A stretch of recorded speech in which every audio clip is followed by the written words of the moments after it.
queens, sisters manifesting their dreams. Get your cream by any means and beam with self-esteem.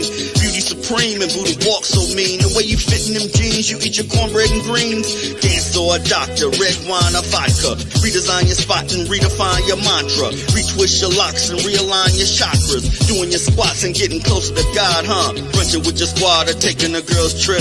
Adjust your crown, you God's gift to the world, sis. Celestial body, drink your water. Meditate, sun-kissed goddess, heavenly order. Levitate, tribe of Ashanti. Black girl magic, melanin popping. Whether you ratchet or lavish, whether you bougie or savage, you a gift and a treasure. You got to love a black girl getting a shift together. Black girls are getting a shift together. These black girls getting a shift together, man. These black girls are getting a shift together. These black girls getting a shift together, dog.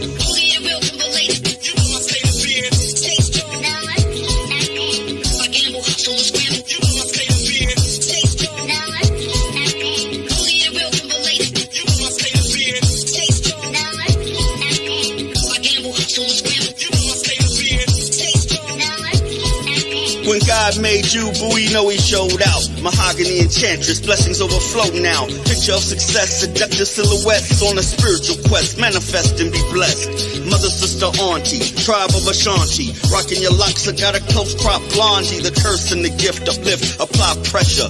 Nothing like a black girl getting a shift together. Nothing like a black girl getting a shift together. Nothing like a black girl getting a shift together. Black girls are getting a shift together. Black girls are getting a shift together, man. These black girls are getting a shift together, man. These black girls are getting a shift together.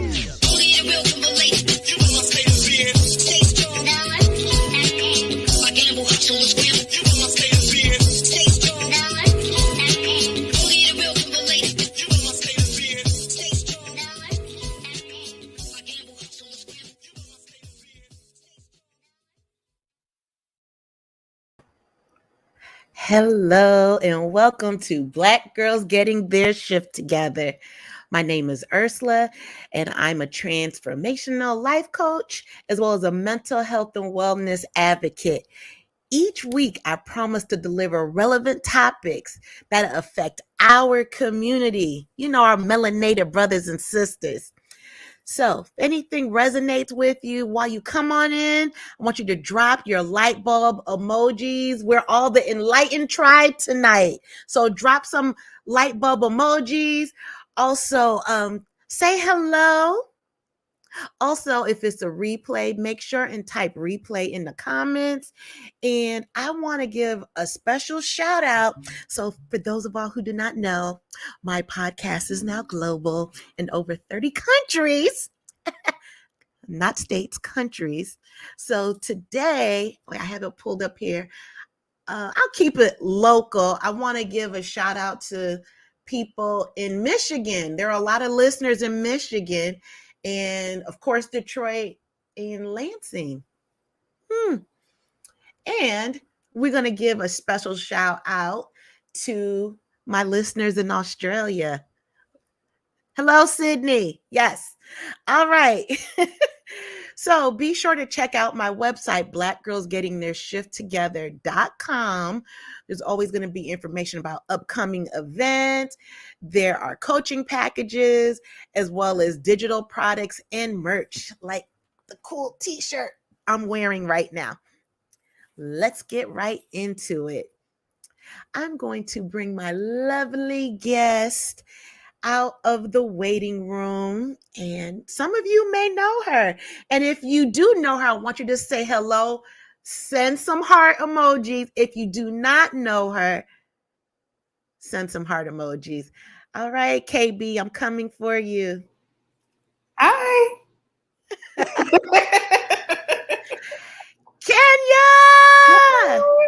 Kenya! Hey, girl. I am excited to be here. Nervous, but very excited. Well, you know what? I thank you so much for coming on. This sister, she's sending me a lot of love because I'll let you tell it. Sister girl does not do the computer thing after 6. I don't talk after 6. Try after 3:30. Like, I don't talk. There's no computer. There's no phone. No nothing. Like, because I talk all day at work, so it's it's frustrating. I know. And you said enough that you said, yes, you come on my podcast. Without hesitation. I am so grateful and appreciative. I really am. Of course. So let me tell you, I didn't want to tell you before, but let me tell you how I thought of this topic. And everyone, we're going to get into what the topic is and what Kenya does as a profession. So I was laying in bed and I was thinking, I'm going through my friends list, my social media friends list. I have some dope ass Facebook friends for the things that they do. And I said, I have to think of something that I wanted to be related to mental health and wellness some kind of way. I said, I wanted to be unique with it. So I closed my eyes. 30 minutes later, my eyes popped open. I said, Kenya. I did. So then I got on my computer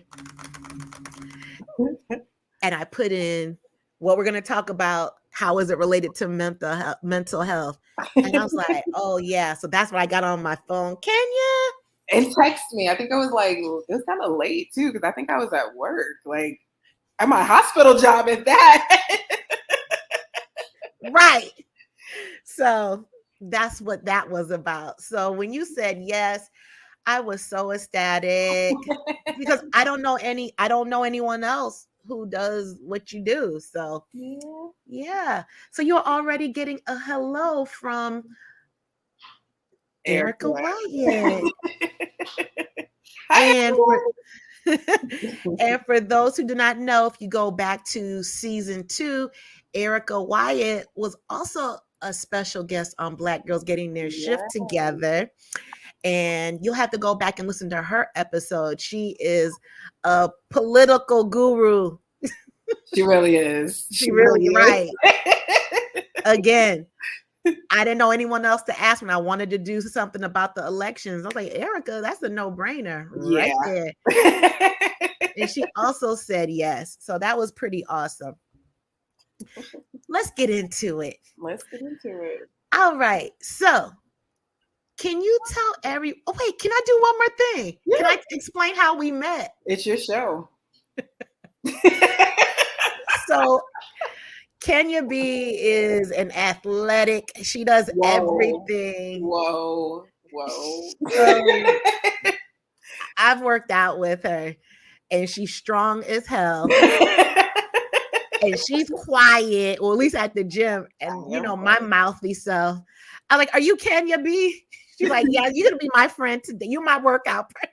We got a whole picture together from the South DeKalb Striders, and we didn't even know each other. That was about 7 years ago. Yes, I know. There was a lot of BGR in that picture too, and that's when I looked at it. I was like, wait, like that's to say I met her at the gym, at Monica's gym. Oh my God, and look how it's come full circle. Yeah. Well, someone by the name of Brandy Allen says you look great, cousin. That's my cousin. Thanks, cousin. All right, now let's get into the meat of it. So today's episode is about Speak Your Speech, and it's about speech language pathology, how it's related to mental health. Yeah. And this is what the lovely Kenya B does for a living. This is her profession. So, Kenya, what made you want to become a speech language pathologist? I had speech when I was a child, and I had always thought about doing it, but I just never, like when I finished, my undergrad is actually in graphic design. And I just never pursued it. And like I started doing the research for it, and it's so competitive to get in. Like some of these programs get like 300 to 400 applications. They only take like 30 to 40 people. So I finished my undergrad degree, and then I ended up starting a master's program for mental health counseling, which I'm very grateful for because I was thinking about that earlier today. I was like, it's funny that we're even talking about this, but I actually thought about being like a mental health, like a school counselor is what I originally started going to school for. But God had his way because I didn't know that. I'm grateful for the experience though. Like I did maybe like a year at Mercer, I think. But you had to pass the GATES, which is the educator licensing exam. And I could not pass that math section. And so finally it was just like, we'll just give this up. Like, this isn't what we're gonna do, because I couldn't continue in the program without passing the certification exam. Right. So I'm like, what am I gonna do with my life? And then one day my niece was talking to me, and my niece was like she has a problem saying like her R sounds. Like, she's had it ever since she was like 3. And one day she was talking to me and she's like, you don't understand me. And she got so frustrated and I broke my little heart. Like, Really? yeah. And so ever since then I was like, maybe like you need to rethink like this or whatever, and just, try the application process, and so that's when I started praying on it. And I even remember I went to church one time and I randomly like put my number in like one of those little prayer request baskets or whatever, because I was in a really bad place at one point. And Right. the woman from the church that called me, and she's just like, I still have the voicemail. She's like, there's something in your future. Like, she's like, I see like a school and like children and everything. And that's what I do now. And it was just like everything else is history. How long ago was that with the church? That was some years ago. That was like some years ago. Like, it's been a long process. So like, when I say like I'm celebrating this, like I'm very much celebrating this, because it's been a process. Wow. So can you explain to the listeners what exactly is a speech language pathologist, or SLP? An SLP is everything. An SLP is a communicator, a hero. We do the Lord's work. Well, the basics are we work in pretty much like, we can work in 3 different settings usually. So there's like home health, there's private practice, medical, which is like hospitals, rehab, and then also pretty much what a lot of people know is working in the school systems. So I work in the school system, treating children with, and a lot of people are always going to associate it with stuttering. That's the first thing I get all the time is, how do you work with children who have stutter? I don't have any children I have a caseload of 50 kids and not one of them has a stutter. They have language issues. They can't comprehend like WH questions. There's a lot of like articulation, spatial concepts. So being able to say like, this is on top of something, this is under something. And we underestimate a lot of that, because when you're typically developed, like you don't realize like how hard it is for somebody who doesn't get it, or who's maybe wired a little bit differently and doesn't really understand it. So excuse me, what does the WH mean? I'm sorry. I'm sorry. So who, what, when, where, and why questions.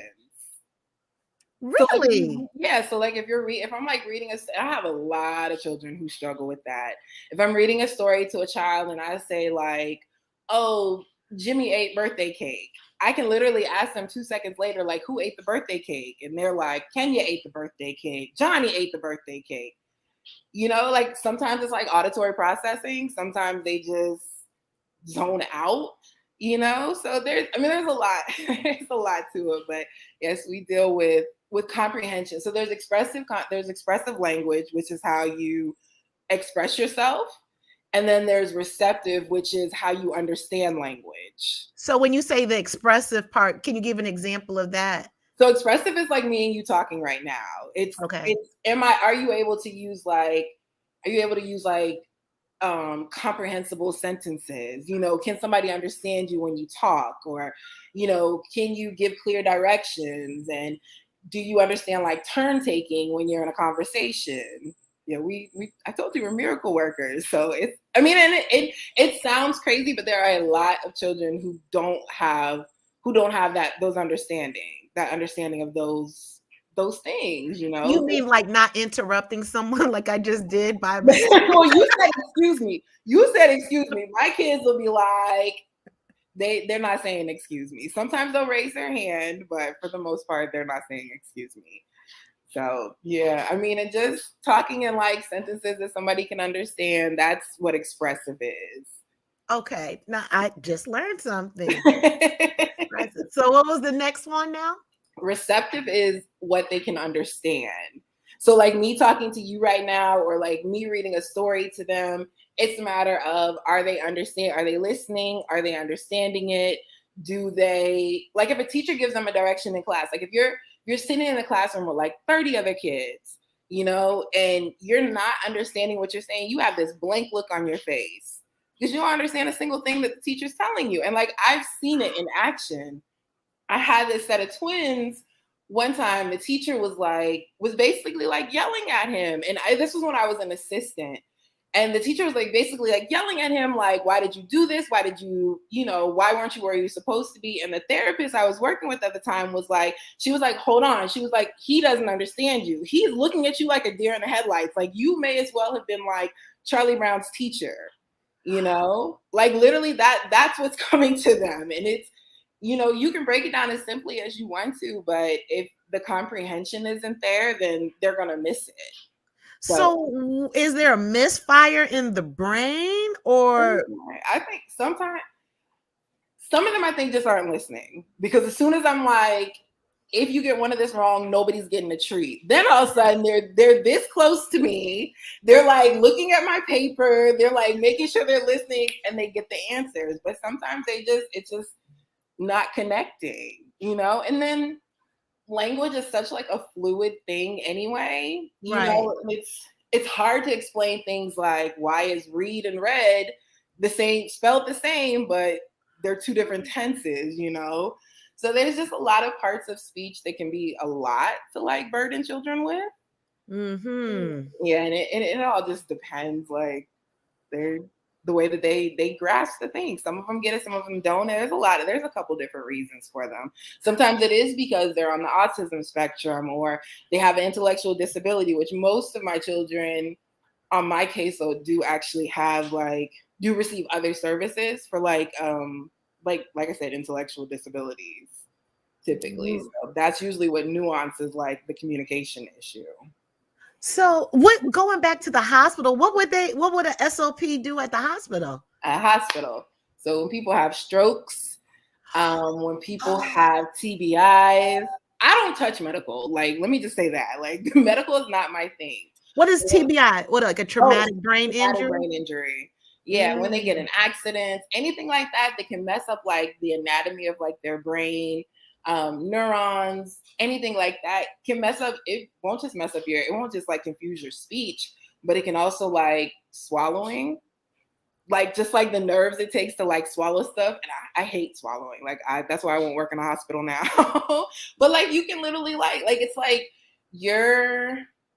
some of the nerves basically won't work and like food can get stuck. Sometimes they'll forget to like swallow. It gets stuck in like their mouth. Like there's all types of phases to it. I couldn't do that. Yeah, it's a lot of like rehabbing that, and also just like when you have a stroke, like your language is affected. So like because part of your brain has like a hemorrhage on it, or part of your brain is just not working right. So you start facing things like not being able to like name objects, or not being able to put sentences together, or, making like word salads when you talk. So that's typical, or you lose the ability to speak altogether. So you know that I play racquetball a lot. Mm-hmm. And I remember there was a guy next to me and we were sitting on the bench getting ready to go in and play the game. And so he went in before I did. He played for 5 minutes and then he just stopped playing and he walked off the court and he sat down next to me, and we'll call him John Doe. Okay. And so you know how much trash I talk anyway and how petty I can be. And so I said, damn, John Doe, they beat your ass off the court already. I didn't. He just stared at me. Yeah. He was having a stroke. Oh, wow. Yes. Yes. He was having a stroke right there. And I kept talking trash to him. I was like, what's going, just kept talking. And then another racquetball player, her and her husband are nurses. Uh-huh. And then that's when things went into high gear. Oh my gosh. I know. And they took him away and he had to learn certain words. Like it was a misfire. Yeah. Once they start getting like I said, I hated like neuroanatomy. I hated all the medical stuff. But like the body is so amazing because it's so intricate, and literally like this one little like, you know, lesion on your brain can just like stop you from being able to say like, my name is Kenya, or say like hi, or say like simple words, or like being able to like move your mouth properly. Like it's, yeah. Wow. Is it a stressful job? Can it be? It's a stressful job. It's a stressful job. The program is stressful to get the degree to get the job. Like, I don't know. I've only worked in school so far. So, but I would definitely say like the confines with like, because we're confined to like, there's so many legalities. Because like once a child has like gets speech services, they get an IEP. Which What's is that? an individualized education plan, which says this And child what's that? which says this child is to get this service, this service, this service for 30 minutes a week. I mean, 30 minutes for an hour, 2 times a week. And it's like they're to get like speech services, you know, and like literally like there's no way around it. Legally, they have to get it. Really? It's speech. It's things like being able to be pulled out of classes and given like small group instruction so that, you know, learning is a little bit easier and more personalized for them. Or even like the ones that are like in the self-contained room. So the ones who have like real severe like intellectual deficits, who can't be around like other children. The idea is always to keep them like in the least restricted environment. Like that's number one. Really? And that's, yeah. And you always want to keep them like around their peers as much as possible. But if they can't function like in a regular classroom, that's when they start getting, or that they can't function and excel in a regular classroom, that's when they put them in like other settings. But, you know, and I know like a lot of people, especially like Black people, they have this issue with like special education and like their children being labeled and everything. But really, the IEP is in place so the child can get all the supports that they need while they're in school. Do you feel that a lot of our cousins, us, that we do not take advantage of those services? If I had to say one thing to anybody, it's just that if you feel like your child has a communication disorder, if you feel like they're not pronouncing their words properly, if you feel like they're not talking when they're supposed to be talking, get them evaluated like early, like before they get to kindergarten. Because if they come in, I think at 3 years old, I know in Georgia, through Babies Can't Wait, starting at 3 years old, they can start getting an IEP. If they come in with the IEP, they'll be able to just go straight through and get the services. Once they're actually in school, going through like the RTI process, which is response to intervention, which can be a long process. Girl, break that down. What is that? Listen. It's so in depth. There's so many abbreviations and so many like I said, it's so much red tape. And it's just like RTI, like I said, the idea is to keep them in the classroom that is best suitable for them. Right. So if they come in with the IEP already, like my niece was 3, she came in with the IEP already. She didn't have to go through the RTI process, which is basically the classroom teacher getting like interventions and ways to help and taking data on it to see how the child's responding to it. And they do that over the course of 12 weeks, which is 3 months. So that's 3 months of waiting for this child to get the help that they need. But if they come in with the IEP, they skip that whole process. Which is what I wish more people knew before they just throw their kid. Like a lot of kids, they haven't seen school since they don't see school until they're getting kindergarten, you know? So they come in behind. I done heard some crazy stories. Oh my God. I mean, and it puts them behind it. And it is literally like heartbreaking, you know, because you're looking at these kids. I had a 3rd grader. One of his teachers was like, he's really low. She was like, what do you mean really low? She was like, he's performing really low academically. She was like, I asked him like, how many hands do you have? And he said 1. Like, I don't even think he was joking either. I mean, it's little things like that. And like, he's the sweetest boy, but it's just like, there's so many other factors that play into like why these kids aren't excelling, and to look at them and say like, this is who's supposed to grow up and do something with themselves. So it hurts to see it be our kids that are dealing with that, but I don't know. It's stressful. Do you feel that our people are in denial, like strong denial compared to our counterparts? I think they're because let me tell you, them other people, these people, they're going to get every single thing their child needs. I promise you. And that is from kindergarten all the way to college. Really? Even if they need supports in college, they're the ones down there at student services. Like, but I don't know, we just have to be willing to get the help. Like, the teachers are there. That's what we're there for. But you can't not be doing stuff with your kids at home and then not want them to get help in the school. Also, like, the idea is for your child to excel, for your child to be something, for your child to not need you.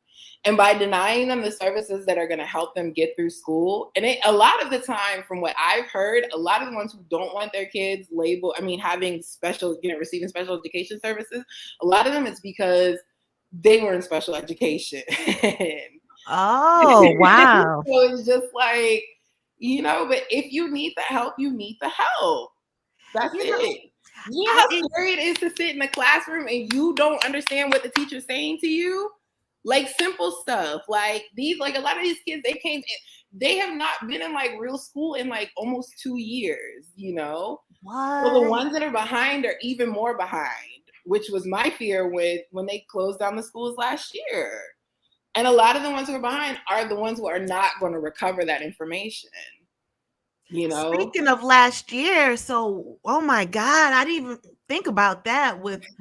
I have a lot of friends that are educators, and they were /are exhausted. Oh yeah. So that's just for their regular classes. I can't even imagine teachers, educators that have special education. Yeah. Well, I mean, even the teachers, even the general education teachers, the ones that are in regular classrooms, even they're often tasked with providing the accommodations or, making sure the child's IEP is also met. So it's a lot on all of us. Like, if you know a teacher, please tell them thank you, because it's not easy. It's very stressful, and it's always some kind of data, some kind of documentation, some kind of something. And then it makes you wonder, like, do the kids really even matter in all of this? Because I just want to do therapy with my kids, and see them make even the small progresses are right. the things that absolutely make it worth it. But it's stressful, like I said, because it's public education. And it's not because it's public education like it's poor or anything like that, but because there's so many, like I said, legalities. And then also these kids come in with so much that you're not going to be able to like tackle. Right. So many issues outside of like the school day. I swear, one time somebody told me, somebody was like, you really have to pray because these kids have problems that you are not going to be able to do anything about. And so, it's a burden to bear, but it kind of comes with the territory. So, do they have special support for you all? They should. Yeah, I know. I just thought of that. I mean, that's a lot. I'm like, I get a wellness stipend from my contracting company. I get paid good. I get, I can buy all the materials I want, but you kind of want, like, I'm just glad I have friends who are like in the field who I can talk to, bounce ideas off of, vent to, drink, all that good stuff, because it gets heavy, because you want to see them do better. You want to see them, and how it can affect them long term. What is the network as far as Black SLPs, is the Speech Pathologist, the Black network? We make up 8% of the field. The field is very white, very female. So if anybody is listening, please feel free to ask me any questions, because we need more Black SLPs. We need more bilingual SLPs, because, and don't get me wrong, I went to school with a couple white girls, but I don't know. There's things like, especially with like dialects and like sociolinguistics becoming a thing, like, you know, speaking in like African American vernacular, you know, like if you go to like certain places, they're going to tell you, no, you have a language disorder, because you can't say I'm going to, you say I'm finna do, you know.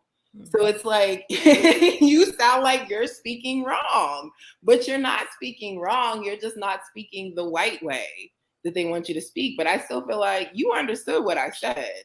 So I don't feel like I need to dress it up any other kind of way. Right. Man. Well, before we take a turn to the correlation of mental health and speech pathology. Oh, first of all, let me read a comment from Monica. Hi, Monica. She says she's super proud of both of us. Hey, Monica. She's always a great supporter. So before we move on, if anyone listening, if you'd love to support the creative content that I so put my heart into, I'm going to drop a link. Yeah. And if you would love to purchase and buy me a coffee for my next podcast, I would so appreciate it. I'm going to put it in the link right now. I just dropped it. There we go. Yeah, buy your girl some coffee. You know, it takes a lot to make this creative content now. I'm gonna need you to drop that link again. And for any new listeners, please do not forget to click the subscribe button. It's in the lower corner, and make sure you click the bell so you can receive all notifications for the next upcoming episodes. Moving forward, let's come full circle with speech therapy and mental health. Are you all involved with some of the school therapists or counselors? Or is there a link, I should say?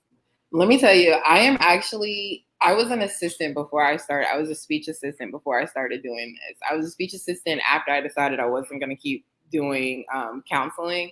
I'm actually pretty glad, because a lot of what I saw the counselors do at my school was literally nothing they were teaching you in school. Because a lot of them were literally doing things like tending to like behavior, getting paperwork, like a lot of stuff off topic. So really, like, if I work with the counselors, it's more so in the capacity of, hey, this kid needs to be tested. So that's it. That's pretty much the interactions I've had with the counselors so far. Or, you know, every now and then it'll be, yeah, like, I haven't seen this child in a while, but for the most part, it's really just like academic stuff. Really? Wow.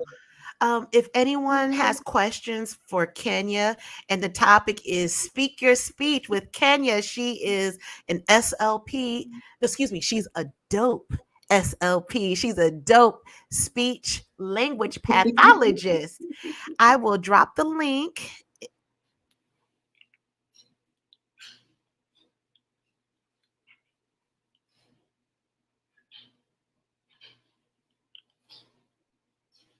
What in the world? Here I am. Oh, I was like, what just happened? I got you. Wrong button. My apologies. Okay, I just dropped the link. So if anyone would like to come on and ask Kenya a question respectfully, Monica. Hey, Monica. There we go.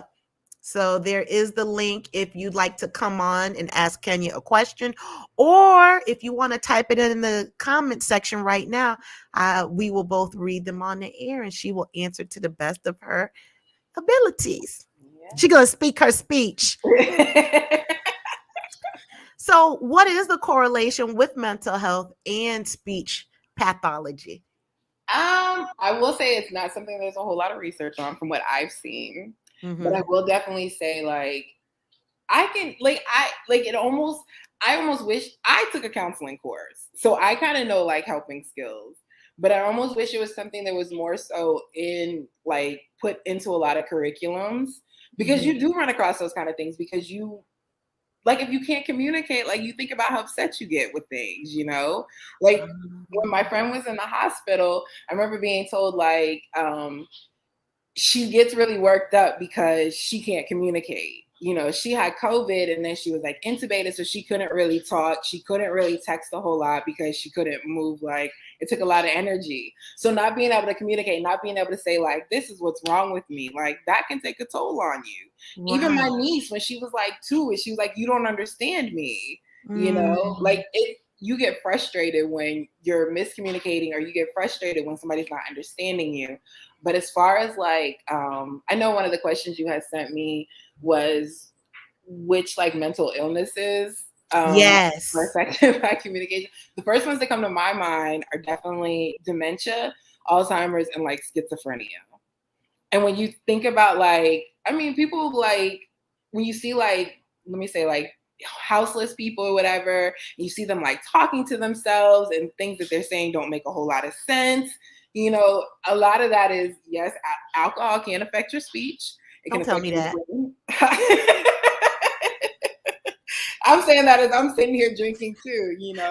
Like, what are you saying? On you, you know, and people will be quick to say like you're crazy, but it's just like you're not understanding what this person is saying. They likely aren't understanding. They can't put words together. In their mind, it probably makes sense what they're saying. Yeah. I have a little boy who runs his mouth, talks loud as ever, but you cannot understand a single thing he says. What does it sound like? I don't even know. I wish I could like, but like they're not even like real words what he says. So but he's like, making up words? Basically, making up words, making up sentences. Wow. And that's exactly why we're working on like grammatically correct sentences. But even just being able to like help like caregivers, like because caregivers go through things too when they can't communicate to somebody that they love if they've had an accident, you know. Right. That's interesting. We do have a question from a listener from Zoe Chinchilla. Zoe, you seem to be a new listener. Yeah, I'm gonna need you to press that subscribe button, sis. Subscribe to this channel. Thank you for your question. I'm gonna read it. Zoe asked, what would you suggest for someone that is in high school and needs speech therapy but may not be getting it? I would definitely say if they're in the school system, talk to the counselor, or actually go to the teacher. The teacher is usually the one who can make the referral to whoever is the lead teacher for special education, and then they can start the testing process to get the child in speech therapy, unless you go through like a private practice, and then some of them are free. It depends or whatever, but the best way is probably the fastest way is going to be private practice. But like I said, the school will provide services if they qualify. There's tests, and they have to make sure the school's going to give it to the child if it's affecting them academically. Like if they stutter and now they're scared to talk in school, or if they have like a language issue and they can't really communicate, it's going to affect their ability to ask for help. It's going to affect their ability to ask for clarification with teachers. Yeah, so pretty much those things, but definitely, I would definitely say talk to the teacher first. So thank you for your question. I appreciate that. Thank you, Kenya, for that answer. I clearly understood you on that. How does anxiety affect speech? I don't know. I start getting nervous. When I get anxious, like I get nervous. I can't put things together properly. I start talking too fast, which I kind of talk fast naturally, but yeah, you can be at a loss. A big thing is being at a loss for words, or just not being able to, and then also blocking out things, not being able to like receive information. What does that look like? I never heard of that. Wow. I know I tune out. Like if I'm anxious or if I'm nervous or something like that, like I don't really want to hear anything. That's how it pretty much is for me. Yeah. I get nervous. I tend to like lose my train of thought. Yeah, that's all I could think of for right now. Yeah. What about stuttering? Is that related to mental health at all? It Or can that's be. just a It can be. People who there's a couple different reasons for stuttering, but stuttering can also come from like traumatic events. Stuttering can come from, it can be like developmental. Like a lot of time, like little children will stutter because they're just learning how to talk and they're just learning how to like move their mouth and things like that, and form words and put things together. And so their minds are running a mile a minute, and their minds are running faster than their mouths can go. But a lot of the time, like somebody who actually has like a true stutter, it's things like getting nervous, anxiety can cause them to stutter, depression cause them to stutter, being in front of like a classroom can cause them to stutter. Yo, I do not like public speaking. I don't either. I have a couple kids I work with virtually, and one of them, I just went to her meeting today, and the teacher was like, we want to know if she's nonverbal. I was like, she's not nonverbal. I was like, the child talks. And I was like, why would you think she's nonverbal? And they're like, oh, because she doesn't talk in class. She doesn't turn her camera on. And I'm just like, the child talks but I don't put that pressure on them to turn their camera on because I don't even want my own camera on. Like, I feel so much more comfortable when I don't have to look at people when I talk, It may sound a little crazy. No, it does not. It does not. Because I can relate. I'm getting used to doing this podcast, but if there were more than 2.5 people in front of me, I really have to talk myself off the ledge. Let me tell you a quick story. So about 10, 12 years ago in Lithonia, they used to have these Wednesday wine downs like they had downtown. I remember. Remember? Uh-huh. And so I was selling some products at the time, and there was about 5,000 people. And my best friend, she said, Ursula, you have something good. You need to go on that stage and talk about your product. I said, no. And she kept pushing me. And so I was like, F it, I'm going to do it. Fuck it, I'll do it. I literally came out of my body. To this day, I do not remember what I said, but I know whatever I said, the crowd laughed. So maybe that's what you're talking about with the shutdown. Yeah. And I felt like I was stuttering. My hands were sweaty. And I remember when I finished, my back was so sweaty. Like you could see. Yeah. My best friend used to have the same thing. She actually asked me when we were in high school, she actually asked me to read her project for her in front of class because she was like, my palms are sweaty. Like I can't think straight. Like I can't do anything. But I was like, I really know better, but okay. So we have another question from Zoe. She said, Kenya, you mentioned private speech therapy possibly being free. How can you seek either free or on a sliding scale? That's a great question, Zoe. Thank you. I think if I had to take a guess, I'm going to say it would probably, like a lot of them receive it through Medicaid or Medicare. Usually it's typically what it goes through. Sometimes I want to say like speech is sometimes covered through insurance, through like your insurance as well, your health insurance as well. But I'm almost positive Medicaid and Medicare are the ones that would do it for free. And sometimes you can go to if there's like a school located where you are, they typically do services for free or on a sliding scale. I know in Atlanta, Georgia State is the only one with a speech clinic. And because they're student therapists, they can't get money for it. Oh, you know what? That's an amazing idea. Yeah. I mean, and that's that. Yeah. Anywhere that they have like clinics, like mental health counseling, speech, dentistry, all of that, like go to the students. Massage. Yes, massages too. Yeah, for real. Hours. Zoe, thank you for that question. And if anyone else, if you have any questions, please feel free to drop them in the comments, or you can come on live with Kenya and I before we start wrapping it up.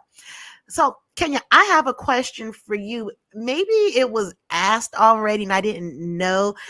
when I was looking at some research, it talked about speech deficits.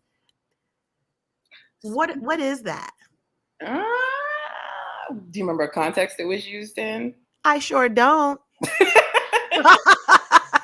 Because usually, like, I do have that screenshot where you said speech deficits, and really, like, the biggest, like, how I interpret it is if you have deficits in understanding language, being able to communicate, like I said, being able to name things, being able to name people, put sentences together, those are usually what we say when we say they have a deficit in this, or they don't use, their deficit is in pronouns.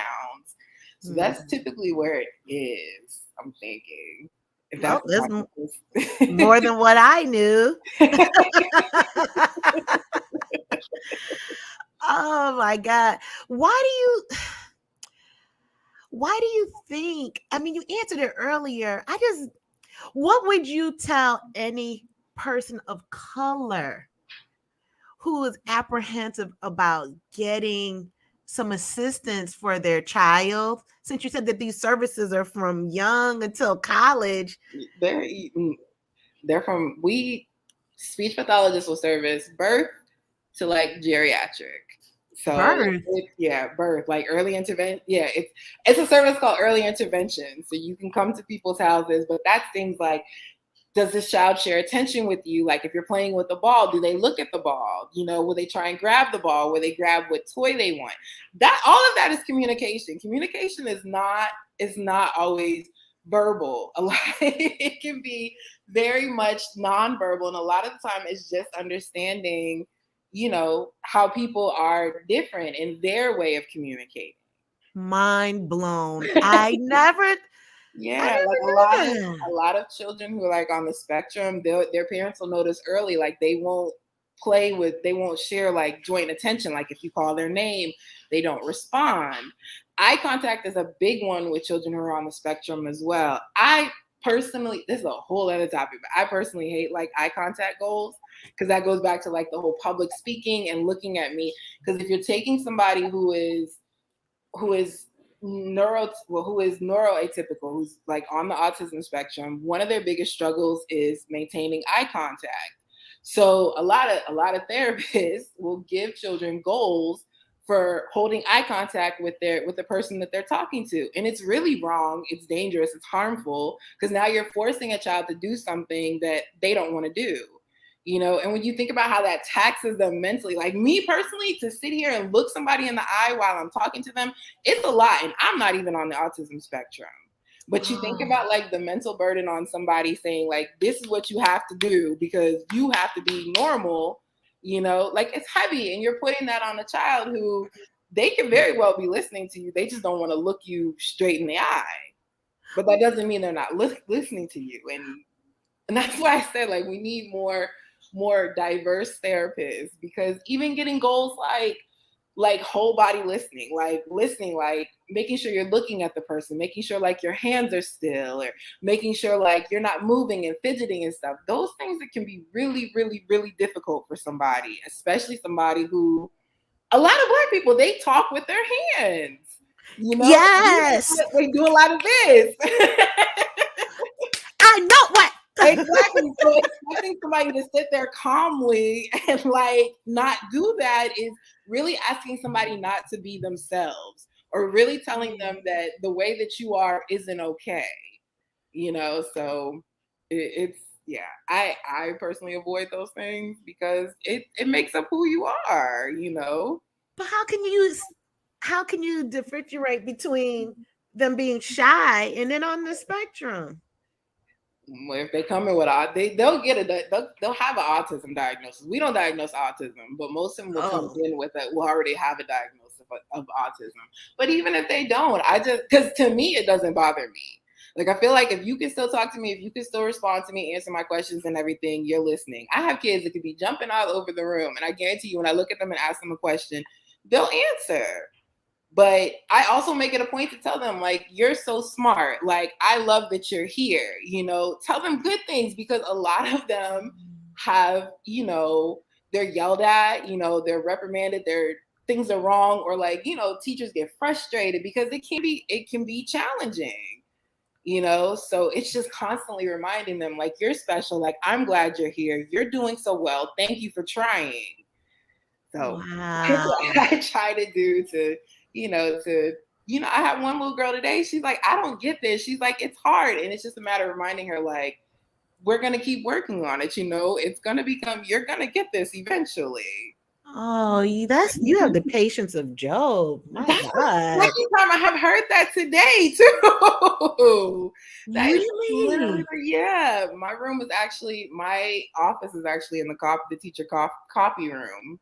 And so I had a child in there, the one who I said doesn't speak a whole lot of like intelligible sentences. And she's just like, you have the patience of Job. She's like, because you just are so well with them. But it's a lot of, like I said, I honestly think like a lot of it is just, I do attribute it to the classes that I took, the helping skills class that I took twice because I failed it the first time. But it's all good. So you mentioned that you all can work on babies to geriatrics. What does it look like with geriatrics? Swallowing, stroke, not remembering things. Yeah, a lot of time with geriatric patients, it's like they're older, or like I said, typically like they've had a stroke or something, and their language, like they have a language impairment because they have a lesion on their brain. So now they can't put together a sentence, or they can't remember their grandkids' names, or they can't remember. I did have one, oh, I loved her too. I was so mad when COVID happened, but she was like 80 something years old. She was a doctor who went to Howard. She was one of my clients in the clinic. She was the cutest little thing, but all she ever said was, it's like that. It's like that. She could be asking me to get her purse and bring it into the room. And she's like, it's like that, And so she had a couple of strokes. Ooh. And yeah, her language was like completely impaired. She couldn't like a lot of the tests, like she couldn't identify a lot of things. And like I said, it was just really repeating, it's like that. Every now and then she could tell me like she was from Michigan, or she went to this school, or she was an AKA. But for the most part, we worked a lot on like ADLs, which are activities of daily living. Which, like, what is the example of that? Brushing your teeth, having like a set schedule. Like I get up at this time, I eat the same thing every morning. I eat this in the morning, Mm-hmm. A lot of times, like I didn't get to do a whole lot of work with her, but being able to count money, or like printing up like a fake menu and saying, okay, what do you want to order? And she'd be like, I want this, that, and next thing. And working with her on counting up the total and this is how much money you need to give them. So just like simple things that we take for granted that we can do so loosely Right. Yeah. And her daughter was really on top of making sure that, she got the help, and she lived completely by herself, even though she couldn't. Did? She had a sitter that comes by, but only in the daytime. But they were like, no, she completely has her routine. She gets up every morning, comes down the stairs, but literally she moves on this like clockwork every time. Does the same thing, same breakfast every morning, everything. Wow. Yeah. We do like memory. I had one who I was working on with memory. She was like 40 something. She thought she thought she had like early Alzheimer's. I just think she had a lot of kids and just wasn't like focusing. I'm serious. So we worked on things like, granted, she only had like 3, but three. My sister has 2. Only? My sister has 2, and it feels like 10. Yeah, see? So it's things like, meditating, like that's what we worked on with her before like our sessions. We do like a 30 seconds of like deep breathing meditation, like clear your mind. Yes. Now we're going to work on this, or like I remember one thing we did was going to the grocery store. She was like, she would forget what she went to the grocery store for. So I'm like, make sure you write a list. Visualize the grocery store, and visualize the produce, the dairy, and everything like that, And so that kind of helped like streamline the process. So you really never know what you're gonna get. Like everybody's different, and a lot of people, it stresses them out that they can't they can't do the things that they want to do. They're not the person that they used to be before. You know, or their child isn't performing the way that they wanted them to perform. So, you know, I like what you said about having a normal routine. I'm going to go back to this racquetball, and then I'm going to read a couple of comments and questions. So one man I played with, we'll call him Roger. Roger Jenkins. And so we were playing racquetball, and again, he ended up having seizures. mm. And the men I played with, they said, well, just give him some water and let him sit on the bench. Water and sit on the bench. I know. So I'm usually the only woman that plays. So, you know, my maternal instinct, like, no, let's call 911. Yeah. Yeah. Meanwhile, he's sitting there blinking. Like, he's literally just phased out. So now he's recovered, but he's not the same. He wasn't the same. So I believe Roger Jenkins was in his early 40s. Do you know he ended up living with his parents? Now, let me tell you, it did not mess up his racquetball game. He came in there, he stuttered really bad. His parents would drop him off at the gym at 4:00 and picked him up at 8:30, and he was there whooping ass for 4.5 I was about to say that's a long time. Oh, that's what we do now. We'll play forever. Yeah, that's what we all do. Yeah, it's like it's social time. You're working out, but yeah, he was whooping everyone's ass. So he didn't lose that ability. But to say all of that, I loved how his parents. Now it makes sense. They kept him on a schedule. Yeah, so they would drop him off like he was going to school. They dropped him off at the gym to play racquetball.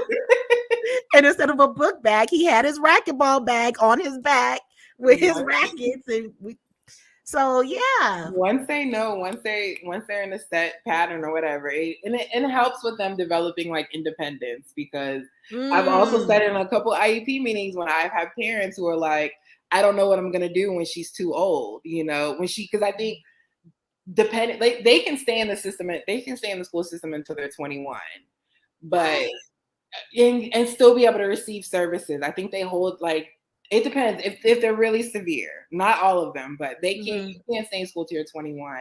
And just like having parents say like, I have no clue like what's going to happen, like when I'm not here to take care of them.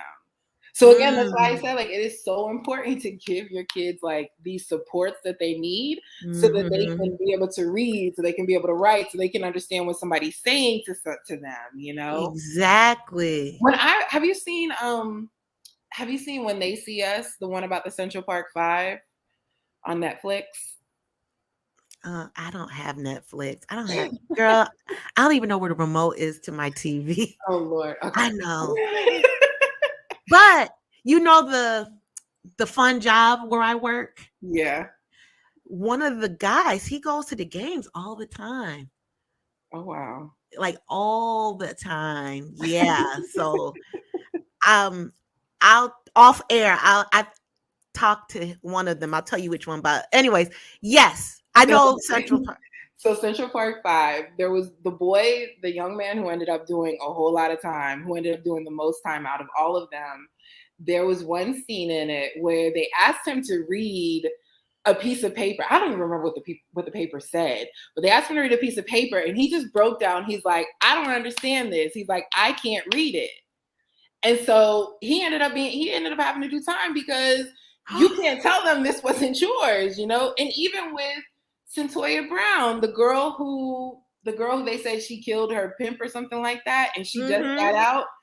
Even with her, I remember reading when she got read like her Miranda rights, she didn't even understand what they were telling her, you know? So you're agreeing to all this stuff, and you have the comprehension of like somebody like 4, 5, 6, 7, 8 years younger than you, and you're just saying okay, and all this stuff, you know, and that, like I said, it's a whole thing, but that's how they end up in trouble, because they don't understand what's being told to them, you know, or if receptively if they can't understand. I have so many kids that have following directions goals, and that's a scary thing because you get pulled over by the police says stop, do this, and you don't understand what they're telling you, like you're in trouble, especially being a child of color.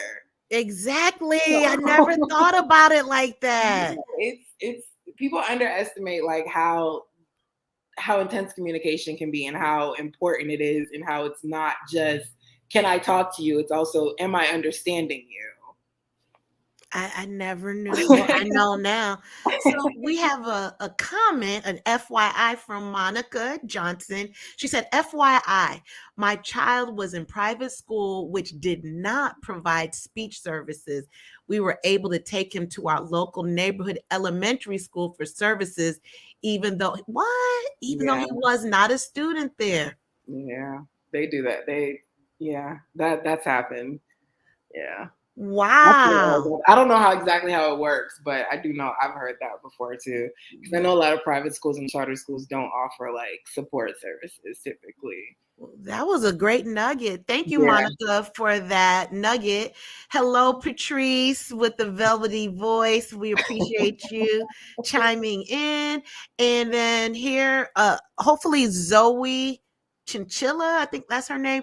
If you're still logged on, you can read or listen to this comment. This may help you with your earlier question from Erica Wyatt said, my nephew received help through Easter Seals. I forgot all about Easter Seals. That's a good one. I didn't know about that. And I don't have kids. I don't. He was nonverbal, and now he talks nonstop. So that may be another resource someone can use. Erica, God bless you for that. Erica, I totally forgot about Easter Seals. What do they do? I don't. Other than this, now I'm finding out. They're special. They work with special needs kids. Don't give me the line. I don't know it all in depth, but I do know they have speech pathologists. I want to say they have like a physical therapist and occupational therapist too. But they're definitely for children with special needs. But I just forgot all about it. Thank you for that nugget, Erica. That was very well needed. So Zoe, I hope you listen to that. That's one route you can start with. Mm-hmm. Well, we're going to start wrapping it up. This went by so fast. I told you. Wait, I told you. You did. Use my hands to communicate. So if you had any ideas that resonated with you, something that Kenya said made your brain just become enlightened, please drop some light bulb emojis in the comment box. And Kenya, what's one thing or another thing you can tell a parent of color to erase the stigma of getting help for our brown and Black children? It is there for a reason. We are paid for a reason to be there for your children. That's why we work these long hours and do all these documentation and paperwork. The first time you see something wrong, take your child to a pediatrician and get them checked. Right. And come right on down. Like there's literally nothing wrong with needing help. And you can always, the IEP isn't going to be held against them. They can, but like I said, it's the best thing is to set your child up for success because they're not always going to have you, and you don't want them to be out in the world and not be able to communicate, not be able to understand, and, just be, like I said, they get angry when I had a child the other day told me, I'm angry. I'm like, what are you mad for? Like, you should have said, speak your speech.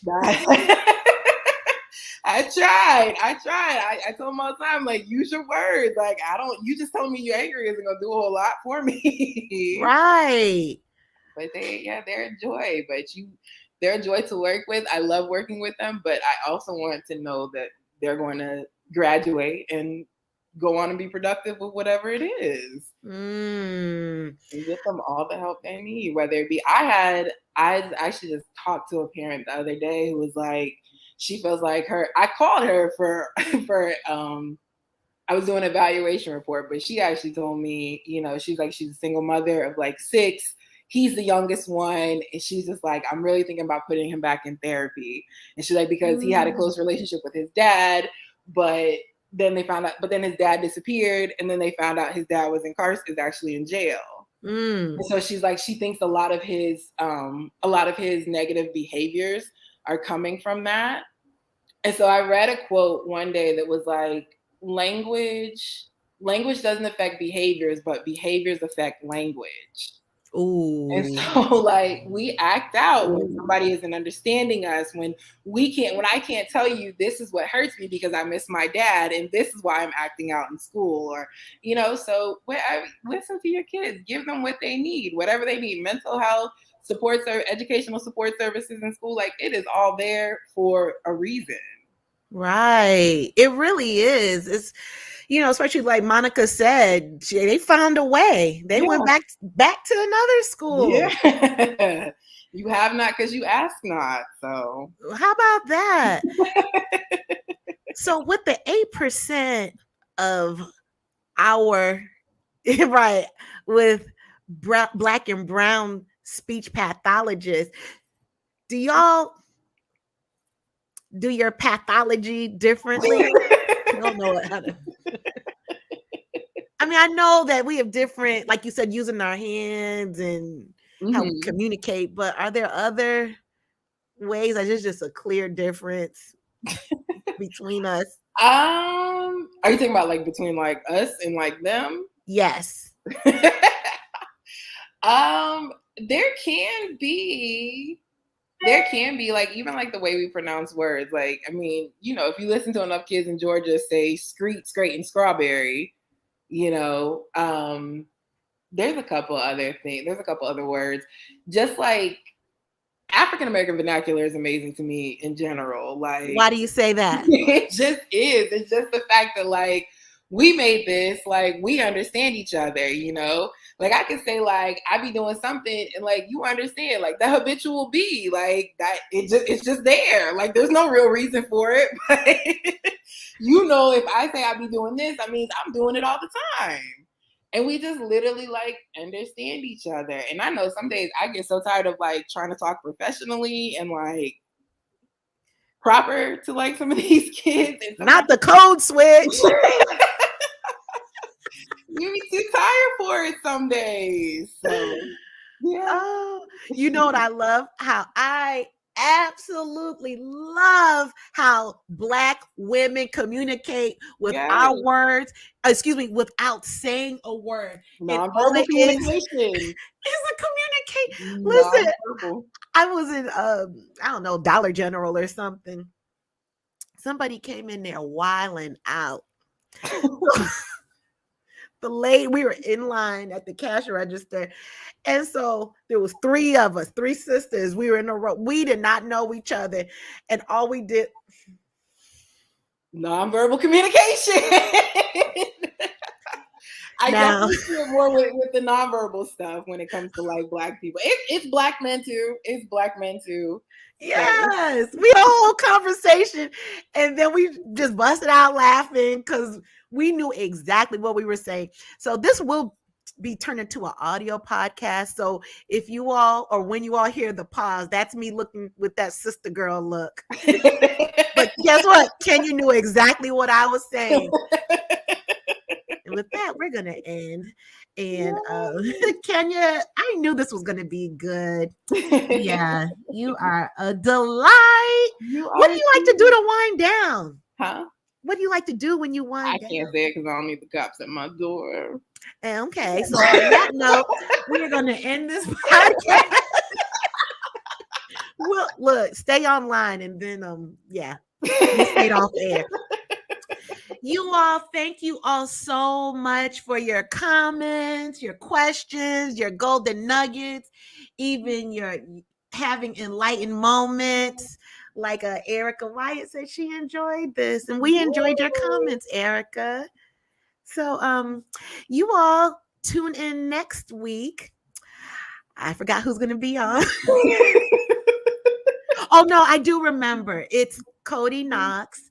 He is a counselor, but he also is we're going to talk about trauma and how it affects the body Oh, and what wow. healing through your trauma, what that looks like. And he's also, I've been starting some shadow work.